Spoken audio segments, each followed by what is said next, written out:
Hello Guten tag. നമ്മൾ നോക്കാൻ പോകുന്ന ടോപ്പിക് ഡാറ്റീവ് കാസസ് ആണ്. അപ്പം നമ്മൾ ഓൾറെഡി ഡിസ്കസ് ചെയ്തിട്ടുണ്ടായിരുന്നു. നമുക്ക് 4 കേസസ് ആണ് ജർമ്മനിലെ: നോമിനാറ്റീവ്, അക്യൂസാറ്റീവ്, ഡാറ്റീവ്, ഗെനറ്റീവ്. ഗെനറ്റീവ് 8ലെ ടോപ്പിക്കാണ്. അപ്പം നോമിനാറ്റീവ് എന്ന് പറയുന്നത് ഒരു സെൻറ്റൻസിലെ സബ്ജക്റ്റ് ആയിരിക്കും. ആര് എന്നുള്ള ചോദ്യത്തിന് ഉത്തരമായിരിക്കും നോമിനാറ്റീവ് കേസിൽ വരുന്നത്. അല്ലെങ്കിൽ എന്ത് എന്നുള്ളത്. എന്ത് സംടൈംസ് ആണ്, ആരാണ് മെയിനായിട്ട് വരുന്ന ക്വസ്റ്റ്യൻ. ആര് എന്നുള്ളതായിരിക്കും സബ്ജക്റ്റ്. അടുത്ത അക്യൂസാറ്റീവ്. അക്യൂസാറ്റീവ് എന്ന് പറഞ്ഞാൽ ആരെ അല്ലെങ്കിൽ എന്തിനെ. അതായത് ഒരു സെൻറ്റൻസിൽ ഡയറക്റ്റ് ഒബ്ജക്റ്റിനെ ആയിരിക്കും അക്യൂസാറ്റീവിൽ നമ്മൾ എഴുതുന്നത്. അത് നമ്മൾ ആരെ എന്തിനെ എന്ന് ചോദിക്കുമ്പോൾ കിട്ടുന്ന ആൻസർ ആയിരിക്കും അതിലെ ഡയറക്റ്റ് ഒബ്ജക്റ്റ് എന്ന് പറയുന്നത്. അടുത്ത് നമ്മൾ നോക്കുന്നതാണ് ഡാറ്റീവ്. ഡാറ്റീവ് എന്ന് പറഞ്ഞാൽ ഒരു സെൻറ്റൻസിലെ ഇൻഡയറക്റ്റ് ഒബ്ജക്റ്റ് ആയിരിക്കും. Indirect object. ഇൻഡയറക്റ്റ് ഒബ്ജക്റ്റിനെ കണ്ടുപിടിക്കുന്നത് ആ സെൻറ്റൻസിനോട്, ആ ഒരു വെർബിനോട് ആർക്ക്, ആരോട്, എന്തിന്, എന്തിനോട്, ഇതിലേതെങ്കിലും ചോദിക്കുമ്പോൾ കിട്ടുന്ന ആൻസർ ആയിരിക്കും ഡാറ്റീവ് കേസിൽ നമ്മൾ എഴുതുന്നത്. അതായത് ആ സെൻറ്റൻസിലെ ഇൻഡയറക്റ്റ് ഒബ്ജക്റ്റ്. ഇൻഡയറക്റ്റ് ഒബ്ജക്റ്റ് എപ്പോഴും ഒരു വ്യക്തിയാവാനുള്ള ചാൻസ് ഉണ്ട്. അതുപോലെ സെൻറ്റൻസ് സ്ട്രക്ചർ എന്ന് പറയുന്നത് ആദ്യം സബ്ജക്റ്റ് എഴുതണം, സെക്കൻഡ് വെർബ് എഴുതണം. Verb always stays in the second position. ചില ടൈമിൽ വ്യത്യാസം വരും. നെയ്ബൻ ചർച്ചയൊക്കെ വരുമ്പോഴാണ് നമ്മൾ മുന്നോട്ട് പഠിക്കും. പിന്നെ നെക്സ്റ്റ് തേർഡ് പൊസിഷനിൽ വരേണ്ടതാണ് dative. Dative, then accusative, then preposition. ഇവിടെ ഒരു ടൈം പറയുന്ന ഒരു ഒബ്ജക്റ്റ് ഉണ്ടെങ്കിൽ, ഒരു ടൈം പറയുന്ന ഒരു ഇതും കൂടെ ഉണ്ടെങ്കിൽ, അതായത് ഗസ്റ്റ്, ടുമോറോ, അല്ലെങ്കിൽ ടുഡേ, ഹോയിറ്റേ, അതൊക്കെ ഉണ്ടെങ്കിൽ അത് നമ്മളെപ്പോഴും വെർബിന് ശേഷം അത് ആഡ് ചെയ്യും. ഡാറ്റീവ് ഒരു പേഴ്സണൽ പ്രൊനോമൻ അല്ലെങ്കിൽ ഒരു അക്യൂസാറ്റീവ് പേഴ്സണൽ പ്രൊനോമൻ അല്ലെങ്കിൽ ഇതിലേതെങ്കിലും പേഴ്സണൽ പ്രൊനോമൻ ആണ് വരുന്നതെങ്കിൽ അതിന് ശേഷമായിരിക്കും നമ്മൾ യൂസ് ചെയ്യുക. ഇല്ലെങ്കിൽ ഇൻഡയറക്റ്റ് ഒബ്ജക്റ്റിന് മുന്നേ നമ്മൾ യൂസ് ചെയ്യും. അത് നമുക്ക് വരുമ്പോൾ കാണാം. താഴെ എക്സാമ്പിൾസ് ഉണ്ട്, അപ്പോൾ നമുക്ക് കുറച്ചുകൂടി ക്ലിയർ ആവും. എന്താണെങ്കിലും ഇതായിരിക്കും ഒരു നോർമൽ സെൻറ്റൻസ് സ്ട്രക്ചർ എന്ന് പറയുന്നത്. സബ്ജക്റ്റ് വരും, വെർബ് വരും, പിന്നെ ഡാറ്റീവ്, പിന്നെ അക്യൂസാറ്റീവ്, പിന്നെ പ്രിപ്പോസിഷൻസ് ഉണ്ടെങ്കിൽ പ്രിപ്പോസിഷൻ, പിന്നെ എന്തൊക്കെയുണ്ടോ അങ്ങനെ അത് പോകും. അപ്പോൾ നമുക്ക് ആദ്യം തന്നെ ബെസ്റ്റ് ആർട്ടിക്കിൾ നോക്കാം. ഡാറ്റീവിലെ ബേസ്റ്റ് ആർട്ടിക്കിൾ വരുമ്പോൾ മസ്കുലിൻ ദെയിം, ഫെമിനിൻ ദർ, നോയിട്രൽ ദെയിം, പ്ലൂറൽ ദെയിൻ പ്ലസ് എൻ. ദെയിൻ പ്ലസ് എൻ എന്ന് പറഞ്ഞാൽ ദ ചിൽഡ്രൻ നമ്മൾ ജർമ്മനിൽ പറയുന്നത് ഡാറ്റീവ് കേസിലാണെങ്കിൽ ആർക്ക്, ആരോടൊക്കെ എന്നുള്ള ചോദ്യത്തിന് ഉത്തരമാണെങ്കിൽ ദെൻ കിൻഡേൺ, അതായത് പ്ലസ് എൻ എന്നുള്ള ആ എന്ന് നമ്മൾ ആ നൗണിൻ്റെ കൂട്ടത്തിൽ വേണം യൂസ് ചെയ്യാൻ. അപ്പോൾ ദെൻ കിൻഡേൺ എന്ന് വരും. കിൻഡർ എന്നുള്ള ചിൽഡ്രൻ ആണ്, അതിൻ്റെ കൂട്ടത്തിൽ ഒരു എന്നും കൂടെ ആഡ് ചെയ്യണം. ബെസ്റ്റ് ആർട്ടിക്കിൾ എടുക്കുകയാണെങ്കിൽ ഐനം, ഐനർ, ഐനം, പ്ലൂറാൽ ഇല്ല. പ്ലൂറാൽ നമ്മൾ ഓൾറെഡി പറഞ്ഞു, എയോറാൻ എന്നുള്ളതിന് പ്ലൂറാൽ വരില്ല. ഐനം, ഐനർ, ഐനം. മസ്കുലിൻ ഐനം, ഫെമിനിൻ ഐന, നോയിട്രൽ ഐനം. നെഗാറ്റീവ് ആർട്ടിക്കിൾ ആണെങ്കിൽ കൈനം, കൈനർ, കൈനം, കൈനൻ പ്ലസ് എൻ. സെയിം ഒരു ദേൻ്റെ ഒക്കെ തന്നെയാണ്. കൈനം, കൈനർ, കൈനം, കൈനൻ പ്ലസ് എൻ. അടുത്ത നമ്മൾ നോക്കാൻ പോകുന്നതാണ് പേഴ്സണൽ പ്രൊനോമൻ ഇൻ ഡാറ്റീവ് കേസിലെ പേഴ്സണൽ പ്രൊനോമൻ. നമ്മൾ നോമിനാറ്റീവ് ഓൾറെഡി കണ്ടിട്ടുണ്ട്. ഇഷ് എന്ന് പറഞ്ഞാൽ ഞാൻ, അക്യൂസാറ്റീവ് ഓൾറെഡി കണ്ടു, മിഷ് എന്ന് പറഞ്ഞാൽ എന്നെ. ഡാറ്റീവിലേക്ക് അത് വരുമ്പോൾ മിയർ, എനിക്ക്, ആർക്ക്, എനിക്ക്, ആരോട്, എന്നോട് എന്നുള്ള ഒരു ചോദ്യത്തിന് ഉത്തരമായിരിക്കും എനിക്ക്, എന്നോട് എന്നുള്ള. ഡു, ഡിഷ് ആവും, അത് ഡാറ്റീവിൽ ഡിയർ എന്നാവും. ഡിയർ, നിനക്ക്, നിന്നോട്. എർ, ഈനാവും, അത് ഡാറ്റീവിലേക്ക് വരുമ്പോൾ ഈം എന്നാവും. അവന്, അവനോട്. സീ തന്നെയാണ് അക്യൂസാറ്റീവ്. ഡാറ്റീവിലേക്ക് വരുമ്പോൾ അത് ഇയർ, അവൾക്ക്, അവളോട് എന്നുള്ളൊരു മീനിങ് ആയിരിക്കും അതിന് വരിക. എസ് എന്നുള്ളത് അക്യൂസാറ്റീവിൽ എസ് ആണ്, ഡാറ്റീവിലേക്ക് വരുമ്പോൾ അത് ഈം എന്നാവും. അതായത് ഇവിടെ എറിൻ്റെയും എസിൻ്റെയും, അതായത് അവന്, അവനോട്, അല്ലെങ്കിൽ അതിന്, അതിനോട് എന്നൊക്കെ പറയുന്നത് ഈം തന്നെയായിരിക്കും. സെയിം ആയിരിക്കും ഇവിടെ വരുന്നത്. അടുത്തത് വിയർ ഉൻസ് ആണ്, അത് ഡാറ്റീവിലും ഉൻസ് ആണ്. അതുപോലെ തന്നെയാണ് ഇയർ ഓയ്ഹ് ആണ്, അക്യൂസാറ്റീവ് ഡാറ്റീവിൽ അത് ഓയ്ഹ് ആണ്. അടുത്തത് സി എന്നുള്ളത് അത് ഡാറ്റീവിലേക്ക് വരുമ്പം ഈനൻ, പൊളൈറ്റ് ആയിട്ട് താങ്കൾക്ക് അല്ലെങ്കിൽ താങ്കളോട് എന്നുള്ളതിനാണ് ഈനൻ. കുഞ്ഞു സി ആണെങ്കിൽ ദേ എന്നുള്ളത് അവർ, അവരെ എന്നുള്ള അക്യൂസാറ്റീവ് ഡാറ്റയിലേക്ക് വരുമ്പോൾ അവർക്ക്, അവരോട് എന്നുള്ളതാവും. ഈനൻ എന്നുള്ളത് അവർക്ക്, അവരോട്. അപ്പം മിയർ, ഡിയർ, ഈം, ഇയർ, ഈം, ഉൻസ്, ഓയ്ഹ്. ഓയ്ഹ് എന്ന് പറഞ്ഞാൽ നിങ്ങൾക്ക്, നിങ്ങളോട്. ഉൻസ് എന്ന് പറഞ്ഞാൽ ഞങ്ങൾക്ക്, ഞങ്ങളോട്. ഈനൻ, താങ്കൾക്ക്, താങ്കളോട്. കുഞ്ഞ് ഈനാണ്, ഈ സ്മോൾ ലെറ്ററിൽ ആണെങ്കിൽ അത് ദേ എന്നുള്ളതിൻ്റെ പേഴ്സണൽ പ്രൊനോമൻ ആയിരിക്കും ഡാറ്റീവിൽ. അപ്പോൾ അത് അവർക്ക്, അവരോട് എന്നുള്ള വരും. അടുത്ത നമ്മൾ നോക്കാൻ വന്നതാണ് പൊസസീവ് ആർട്ടിക്കിൾ. എൻ്റെ നമ്മൾ ഡാറ്റീവിൽ പറയുമ്പോൾ മൈനം മസ്കുലിൻ ആണെങ്കിൽ, ഫെമിനിൻ ആയിട്ടുള്ള നൗണിൻ്റെ കൂട്ടത്തിലാണെങ്കിൽ എൻ്റെ പൂച്ച എന്നാണെങ്കിൽ മൈനർ ക്യാറ്റ്സേ. വീണ്ടും നോയിറ്റിലാണെങ്കിൽ മൈനം, പ്ലൂറൽ ആണെങ്കിൽ മൈനൻ പ്ലസ് എൻ. നിൻ്റെ എന്ന് പറയുമ്പോൾ ഡൈനം, ഡൈനൻ, ഡൈനൻ പ്ലസ് എൻ. അവൻ്റെ എന്നുള്ളത് സൈനം, സൈനം, സൈനൻ പ്ലസ് എൻ. അവളുടെ എന്നുള്ളത് ഇയറം, ഇയറർ, ഇയറം, ഇയറിൻ പ്ലസ് എൻ. അതിൻ്റെ, ഇതിൻ്റെ എന്നൊക്കെ പറയുമ്പോൾ സൈനം, സൈനം, സൈനൻ പ്ലസ് എൻ. ഞങ്ങളുടെ പൂച്ച, ഞങ്ങളുടെ പട്ടി എന്നൊക്കെ പറയുമ്പോൾ നമ്മൾ യൂസ് ചെയ്യുന്നതാണ്. ഉൻസറം ഹുണ്ട്, ഉൻസറർ ക്യാറ്റ്സെ, ഉൻസറം ഹൗസ്, ഉൻസറൻ കിൻഡേൺ, കുട്ടികൾ എന്നുള്ളത്. ഓയിറം, ഓയിറർ, ഓയിറം, ഓയിറൻ പ്ലസ് എൻ. ഇതിൻ്റെ സ്പെല്ലിങ് ശ്രദ്ധിക്കേണ്ടതാണ്. ഓയിറം, ഓയിറർ, ഓയിറം, ഓയിറൻ പ്ലസ് എൻ. പിന്നെ അവരുടെ എന്നുള്ളത് കുഞ്ഞതായിരിക്കും. അപ്പോൾ ഇയറും, ഇയറർ, ഇയറം, ഇയറൻ പ്ലസ് എൻ. താങ്കളുടെ പൊളൈറ്റായിട്ട് നമ്മൾ ചെയ്യുമ്പം ക്യാപിറ്റൽ ലെറ്ററിൽ വേണം നമ്മൾ യൂസ് ചെയ്യാൻ. അപ്പോൾ ഇയറം, ഇയറർ, ഇയറം, ഇയറൻ പ്ലസ് എൻ. മറ്റേത് ഈനനാണ്, ഇവിടെ ഇയറമാണ്. ഓക്കെ, പേഴ്സണലും പൊസസീവും സെയിം ആണെന്ന് ഓർക്കരുത്. നമ്മൾ ഓൾറെഡി ഡിസ്കസ് ചെയ്യാൻ ഒന്നുകൂടെ പറഞ്ഞതേ ഉള്ളൂ. Subject plus verb plus dative accusative, പിന്നെ പ്രിപ്പോസിഷൻ വരും, നോമിനാറ്റീവ്, ആര്, ഇതൊക്കെ ഓൾറെഡി നമ്മൾ മുകളിൽ പറഞ്ഞു തന്നെയാണ്. അപ്പോൾ നമുക്കൊരു എക്സാമ്പിൾ നോക്കാം. I am buying my father a gift. ആര് മേടിക്കുന്നു? ഞാൻ മേടിക്കുന്നു. എന്തിനെ മേടിക്കുന്നു? ഗിഫ്റ്റിനെ മേടിക്കുന്നു. ആർക്ക് മേടിക്കുന്നു? എൻ്റെ അച്ഛന്. അപ്പം നമ്മൾ ആദ്യം സബ്ജക്റ്റിന് എഴുതും. സബ്ജക്റ്റ് എന്ന് പറഞ്ഞാൽ നോമിനാറ്റീവ്. ആര്? ഞാൻ. അപ്പോൾ ഇഷ്. നെക്സ്റ്റ് കംസ് ദ വെർബ് ഇവിടെ ബൈയിങ് എന്നുള്ളതാണ്. ING ഫോം ഓഫ് വെർബ് വരുമ്പം നമ്മൾ എന്ത് ചെയ്യും? ആ ആം എന്നുള്ളത് നമ്മൾ എടുക്കില്ല, ഡയറക്റ്റ് മെയിൻ വെർബിനെ എടുക്കുള്ളൂ. അപ്പോൾ ഇഷ്കൗഫെ. നെക്സ്റ്റ് വരുന്നത് ഡാറ്റീവ് ആണ്. ആർക്ക് അല്ലെങ്കിൽ ആരോട്, എന്തിനോട്. ഇവിടെ ആർക്ക് എന്നാണ്. ആർക്ക് വാങ്ങിക്കുന്നു? എൻ്റെ അച്ഛന്. അപ്പം മൈനം ഫാച്ച്. എന്തിനെ? എ ഗിഫ്റ്റിനെ. അപ്പോൾ ഐൻ ഗെഷേങ്ക്, അത് അക്യൂസാറ്റീവിൽ വരും, ഐൻ ഗെഷേങ്ക്. ഇപ്പോൾ I am buying a gift for my father എന്ന് വന്നാലും അവിടെ നമ്മൾ ഫോർ എന്ന ആഡ് ചെയ്യണമെന്നില്ല. പ്രപ്പോസിഷൻ ഡയറക്റ്റ് നമുക്ക് ഡാറ്റീവിൽ ആർക്ക് എന്നുള്ളതിനുള്ള ഉത്തരവായിരിക്കും ഫോർ എന്നുള്ളത്. അപ്പോൾ I am baking a cake for my friend, അല്ലെങ്കിൽ I am baking my friend a cake എന്ന് പറഞ്ഞാലും ഇഷ്ബാഖ് ഹെ മൈനം ഫ്രോയിൻഡ് ഐനൻ കുഹൻ. ഇഷ് എന്നുള്ള നോമിനാറ്റീവ്, മൈനം ഫ്രോയിൻഡ് എന്നുള്ള ഡാറ്റീവ്, ഐനൻ കുഹൻ എന്നുള്ളത് അക്യൂസാറ്റീവ്. ആരുണ്ടാക്കുന്നു? ആര് ബേക്ക് ചെയ്യുന്നു? ഞാൻ ബേക്ക് ചെയ്യുന്നു. ആർക്ക് വേണ്ടി ബേക്ക് ചെയ്യുന്നു? അല്ലെങ്കിൽ ആർക്ക്? എൻ്റെ ഫ്രണ്ടിന്. എന്തിനെ ബേക്ക് ചെയ്യുന്നു? ഒരു കേക്കിനെ. ഓക്കെ, ഇതിൻ്റെയൊക്കെ നിങ്ങൾ ആർട്ടിക്കിൾ അനുസരിച്ച്, അതായത് ജെൻഡർ അനുസരിച്ച് വേണം ആർട്ടിക്കിൾസ് യൂസ് ചെയ്യാൻ. ഇവിടെ മൈനം, ദർ ഫ്രോയിൻഡ് ആയതുകൊണ്ടാണ് മൈനം വന്നത്. ദർ കുഹൻ ആയതുകൊണ്ടാണ് ഐനൻ കുഹൻ വന്നത്. അത് നിങ്ങൾ നോട്ട് ചെയ്യേണ്ടതാണ് കേട്ടോ. I am buying my mother a dress. ഇഷ് കൗഫെ മൈന മുറ്റർ ഐൻ ക്ലൈഡ്. ദാസ് ക്ലൈഡ് ആണ്, ഐൻ ക്ലൈഡ്. മൈന മുറ്റർ ഐൻ ക്ലൈഡ്. I M giving him my bicycle.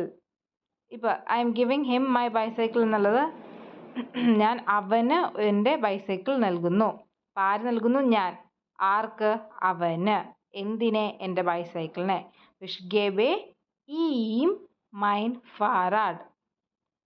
Okay, ഇവിടെ നമ്മൾ ഈം എന്നുള്ള ഒരു പേഴ്സണൽ പ്രൊനൗമിനാണ് യൂസ് ചെയ്തിരിക്കുന്നത്. അപ്പോൾ ഇവിടെ ഒരു ടെമ്പറൽ ഉണ്ട്, ഈ ടൈം പറയുന്നത്. I M giving him my bicycle tomorrow എന്നുണ്ടായിരുന്നെങ്കിൽ, ഇവിടെ ഒരു ടുമോറോയും കൂടെ ഉണ്ടായിരുന്നെങ്കിൽ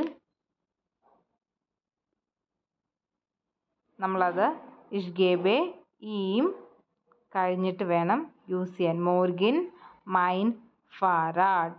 കാരണം ഇവിടെ ഹിം എന്നുള്ള ഒരു പേഴ്സണൽ പ്രൊനൗമിനാണ് വന്നിരിക്കുന്നത്. ഇപ്പോൾ ഇവിടെ താഴെ I M giving her mother,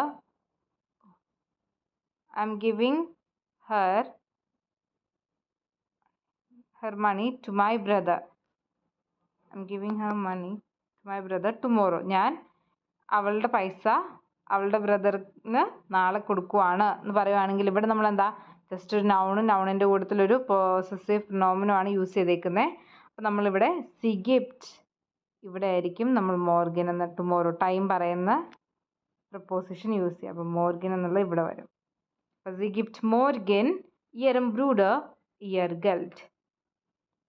okay, just മുകളിലൊരു പേഴ്സണൽ പ്രൊനോമൻ ഇഷ്, ഡു, അല്ലെങ്കിൽ മിയർ, ഡിയർ, അല്ലെങ്കിൽ മിഷ്, ഡിഷ്, അങ്ങനത്തെ പേഴ്സണൽ പ്രൊനോമൻസ് വരുമ്പോൾ അതിന് ശേഷം വേണം യൂസ് ചെയ്യാൻ, അല്ലെങ്കിൽ അതിന് മുന്നേ നമുക്ക് യൂസ് ചെയ്യാം. അതായത് വെർബിന് ശേഷം ടെമ്പറൽ ടൈം പറയാൻ യൂസ് ചെയ്യുന്ന പ്രപ്പോസിഷൻ, അല്ലെങ്കിൽ adverbs. They are giving her friend the flower. അവളുടെ ഫ്രണ്ടിന് ഫ്ലവർ കൊടുക്കുന്നു. Sie geben ihrer Freundin die Blume. We are buying our parents a new home. ഞങ്ങൾ ഞങ്ങളുടെ പേരൻസിന് ഒരു പുതിയ വീട് മേടിക്കുന്നു. Wir kaufen unseren Eltern ein neues Haus. അടുത്ത് നമ്മൾ നോക്കാൻ പോകുന്നതാണ് ഡാറ്റീവ് വെർബ്സ്. നമ്മൾ ഓൾറെഡി നോമിനാറ്റീവ് വെർബ്സ് 5 പഠിച്ചിരുന്നു. അതുപോലെ ഏതാണ് സൈൻ, വെർഡൻ എന്നൊക്കെ പറഞ്ഞ് നമ്മൾ നോക്കിയിരുന്നു. ഇവിടെ നമ്മൾ ഇനി അക്യൂസാറ്റീവ് വെർബ്സ് പഠിച്ചിട്ടുണ്ടായിരുന്നില്ല. കാരണം അക്യൂസാറ്റീവ് വെർബ്സ് എന്ന് പറയുന്നത് ഒരു ടോട്ടൽ നമ്പർ ഓഫ് വെർബ്സിലെ 70% ഓഫ് വെർബ്സും അക്യൂസാറ്റീവ് ആണ്. 70% ഓഫ് വെർബ്സ് എന്ന് പറയുമ്പോൾ നമുക്ക് അത് പഠിക്കുക എന്ന് പറയുന്നതിൽ കാര്യമില്ല. കാരണം ഒട്ടുമിക്കതും തന്നെ അക്യൂസാറ്റീവ് വെർബ്സ് ആയിരിക്കും വരിക. അതുകൊണ്ട് തന്നെ നമ്മൾ ഇപ്പോൾ ഇവിടെ ഇമ്പോർട്ടൻ്റ് ആയിട്ട് നമ്മൾ ഡെയിലി ഇതിൽ യൂസ് ചെയ്യാൻ പോകുന്ന ഡാറ്റീവ് വെർബ്സ് കുറച്ചുണ്ടായിരിക്കും നമ്മൾ നോക്കാൻ പോകുന്നത്. അപ്പോൾ if in A sentence dative verbs comes then the object should be in dative, not in accusative. അതായത് ഇപ്പോൾ ഒരു സെൻറ്റൻസിൽ ഒരു ഡാറ്റീവ് വെർബാണ് വരുന്നതെങ്കിൽ അവിടുത്തെ object even if it's direct object, അത് ഡയറക്റ്റ് ഒബ്ജക്റ്റ് ആണെങ്കിൽ പോലും നമ്മളത് ഡാറ്റീവിൽ വേണം എഴുതാൻ. കാരണം അവിടെ യൂസ് ചെയ്തേക്കുന്ന വെർബ് ഡാറ്റീവ് വെർബ് ആകുന്നത് കൊണ്ട്. അപ്പോൾ നമ്മൾ PhD ഗ്യാസ് എന്നാണ് നമ്മളതിനെ ഷോർട്ടായിട്ട് പറയുന്നത്. PhD gas. Okay, PhD gas നമ്മളതിന് ഒരു കോഡ് പോലെ പറയുന്നതാണ്. ഗോഡ്ഫ്രൂബി സെൻലാങ് പറഞ്ഞ പോലെ തന്നെ. അപ്പോൾ ആദ്യം തന്നെ P for പാസൻ. പാസൻ മീനിങ് ടു ഫിറ്റ്. അപ്പോൾ ദാറ്റ് ഫിറ്റ്സ് മീ ഗുഡ് എന്ന് പറയുന്നതാണ്. ഗുഡ് എന്ന് പറയുന്നതാണ് ദാസ് പാസ്റ്റ് മിഷ് ഗുഡ് അല്ലേ? നമ്മൾ നോർമലി പഠിച്ചതാണെങ്കിൽ ദാസ് പാസ്റ്റ് മിഷ് ഗുഡ്. ആരെ ഫിറ്റ് ചെയ്യുന്നു? എന്നെ ഫിറ്റ് ചെയ്യുന്നു എന്നുള്ളത് അല്ലേ? ബട്ട് ഈ പാസിനൊരു ഡാറ്റീവ് വെർബ് ആയതുകൊണ്ട് തന്നെ നമ്മളത് ഡാറ്റീവിൽ വേണം എഴുതാൻ. ആർക്ക് എന്നുള്ളത് അതിപ്പോൾ ദസ് പാസ്റ്റ് മിയർ ഗുഡ് എന്ന് വേണം എഴുതാൻ. ഇവിടെ അക്യൂസാറ്റീവ് വന്നിട്ടില്ല, ഡയറക്റ്റ് നമ്മൾ ഡാറ്റീവിലേക്കാണ് വന്നേക്കുന്നത്. ദസ് പാസ്റ്റ് മിയർ ഗുഡ്. ഇപ്പോൾ does his hat fits you. അവൻ്റെ ഹാറ്റ് നിനക്ക് ഫിറ്റ് ചെയ്യുന്നുണ്ടോ? അപ്പോൾ പാസ്റ്റ് ഡിയർ സൈൻ ഹൂട്ട്.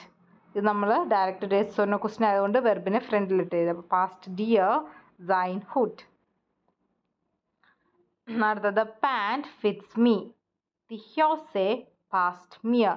മിഷ് എന്നുള്ളതാണ് നമ്മൾ നോർമലി പഠിച്ചിരുന്നത്. പക്ഷേ ഇവിടെ എന്താണ്? ഡാറ്റീവിലാണ് എഴുതേണ്ടത്. പാസിനൊരു ഡാറ്റീവ് വെർബാണ്. ആർക്ക് എന്നുള്ളതിന് ഉത്തരവായിരിക്കും നമുക്ക് തന്നെ. ഇപ്പോൾ നമ്മൾ മലയാളത്തിലാണെങ്കിലും പാൻറ് എനിക്ക്, ആർക്ക് എനിക്ക് ചേരുന്നു, എന്നെ ചേരുന്നു എന്നല്ലോ, എനിക്കെന്നല്ലേ.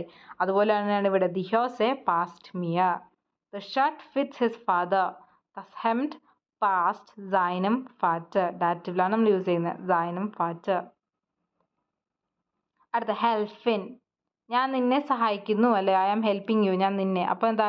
നിന്നെ എന്നുള്ള ഡിഷ് ആണല്ലോ. അപ്പോൾ ഈ ഹെൽപ്പ് ഡിഷ് എന്ന് പറഞ്ഞാൽ പോരെയെന്ന് ഓർക്കും. പക്ഷെ അല്ല, ഇതൊരു ഡാറ്റീവ് വെർബാണ്. ഞാൻ നിനക്ക് സഹായം നൽകുന്നു എന്നുള്ള രീതിയിലായിരിക്കും വരിക. അപ്പോൾ നമ്മളവിടെ ഇഷ് ഹെൽപ്പ് ഡിയർ എന്ന് വേണം പറയാൻ. ഇഷ് ഹെൽപ്പ് ഡിയർ. അടുത്തത് teacher is helping her students. ദി ലെയറൻ ഹെൽപ്ഡ്. ഡാറ്റീവിൽ ഇയറൻ സ്റ്റുഡൻറ്റൻ എന്ന് വരും. The nurse helps the patient. ദി ക്രാങ്കൻഷ്വെസ്റ്റർ ഹെൽപ്ഡ് ദെം പാഷ്യൻറ്റ് അല്ലെങ്കിൽ ദർ പാഷ്യൻറ്റിൻ. ഓക്കെ, ഡാറ്റീവിലേക്ക് വന്നുകൊണ്ടാണ് ദേമും ദേറും വന്നേക്കുന്നത്.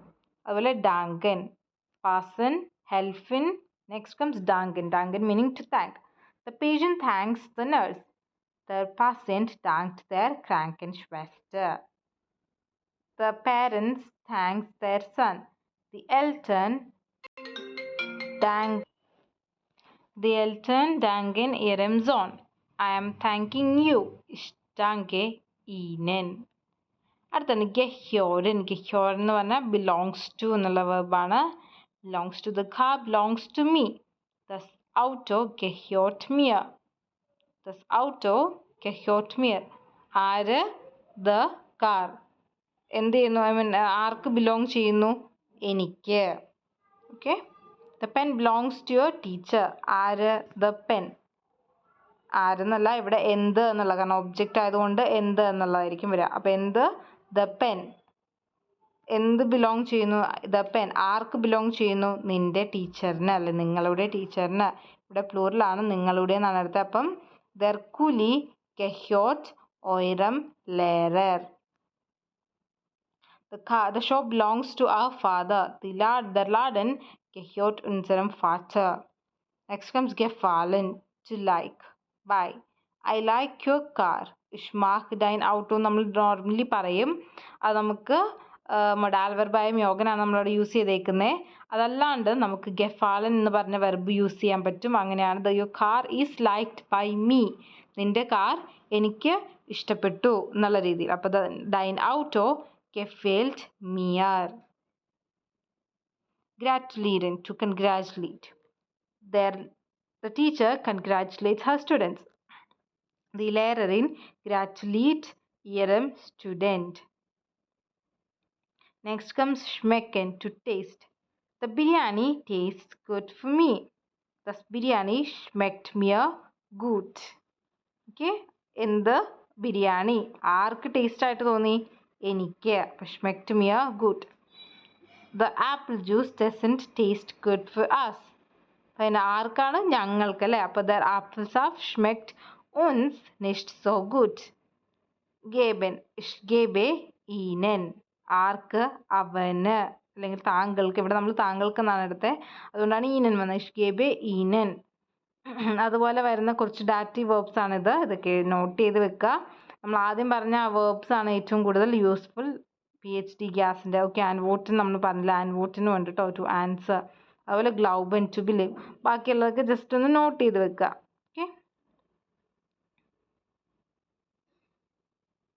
ഓക്കെ.